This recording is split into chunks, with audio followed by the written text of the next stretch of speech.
Si est une décision qui est apparue comme évidente pour Emmanuel Macron. Tandis que la deuxième vague de Covid-19 s'accélère avec 52,000 nouveaux cas enregistrés dimanche 25 octobre, le président de la République a été contraint de chambouler son agenda, et ce pour réfléchir à de nouvelles mesures restrictives pour freiner la pandémie. Notamment mardi 27 octobre, en renonçant à un déplacement dans le Creusot, pour tenir à l'Élysée un premier conseil restreint de défense dans la matinée, rapporte Le Parisien.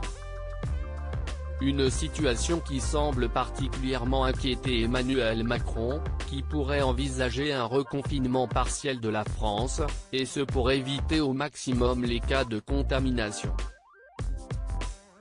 D'autant plus que pour le moment, les scientifiques restent prudents concernant les avancées médicales pour mettre au point un vaccin contre la Covid-19.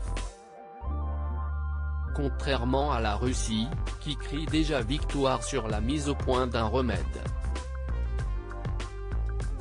Je sais qu'il est très efficace, qu'il permet de développer une forte immunité et, je le répète, il a passé tous les tests nécessaires, avait ainsi assuré Vladimir Poutine.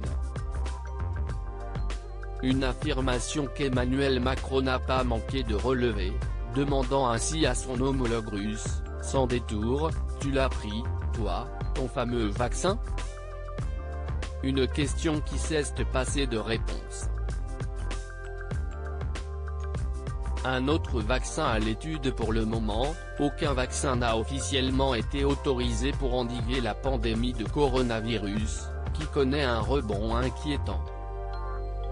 Comme le rapporte Le Parisien, 10 d'entre eux sont actuellement en phase de test et sont inoculés à des milliers de volontaires.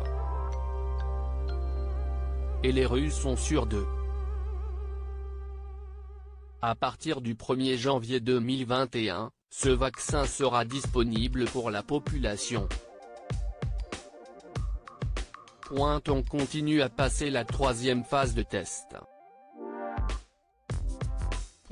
Selon nos spécialistes, les 2 premières phases étaient déjà suffisantes pour certifier ce vaccin et commencer à l'utiliser, affirmait Artem Stylenikov, le ministre conseiller de l'ambassade de Russie, sur les ondes d'Europe 1.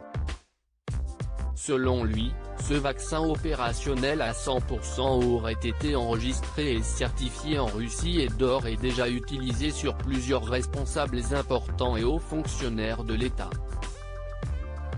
Et sur Vladimir Poutine ?